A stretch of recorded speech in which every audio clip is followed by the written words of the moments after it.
I have a secret, an itsy bitsy little secret, something you should see, something you should know, about a place over the rainbow.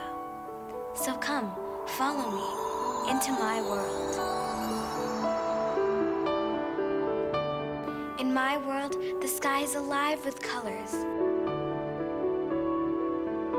In my world, the good fairy touches my heart with her smile and her magic wand.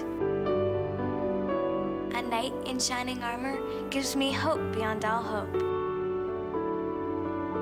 And a funny-looking giraffe takes pictures of my bones. In my world, magicians cast spells to make sure I don't fall behind in school, even when I'm sick.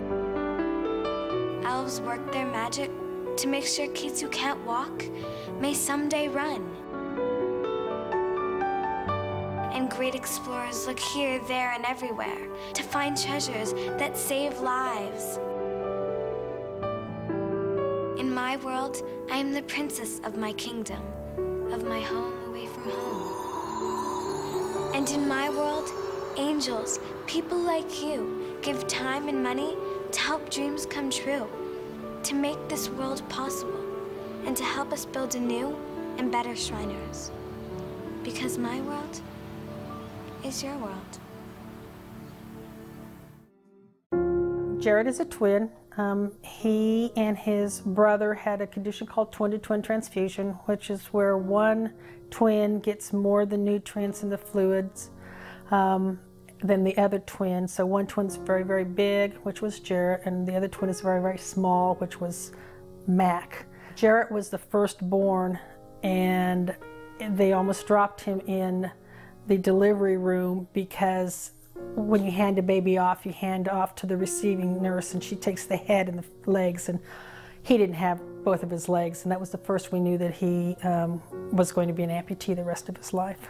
So we wanted him to be able to do anything his twin could do. And that meant walking, running, roller skating. I think the first time that I really realized that I had a prosthetic leg was like my first day of kindergarten. It was just something that I had always had and was something that I was used to. And that was the first time that I really realized that I was different than all the other kids. We started with the Shriners 3 months after his first prosthetic. And we went to the St. Louis unit 5 times during that next year. And the first thing they said to me when I was in St. Louis, when I showed him this first prosthetic, was, why did they make it that way?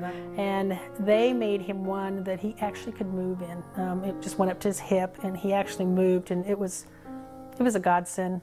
Those couples that drove us were just fabulous. It was just great. That took that problem off our plate as to how we were going to continue to fund him getting up and back, and then not having to pay for the prosthetic. So we were lucky to have the Shriners to fund him with his prosthetics.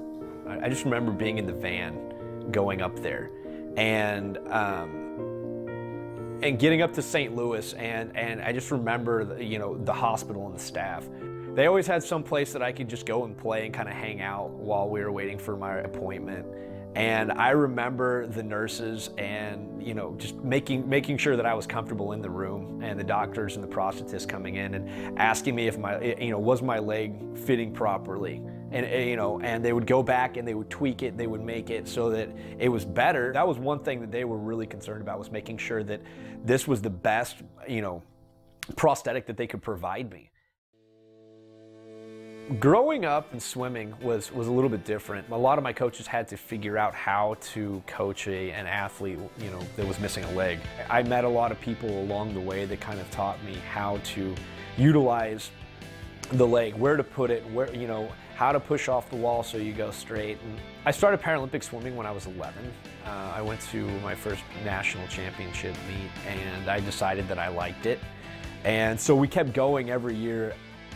2006, I was named to the Paralympic World Championship team, and I was also the team captain. I ended up getting a gold medal in the 100-meter backstroke and a bronze medal in the 400 medley relay.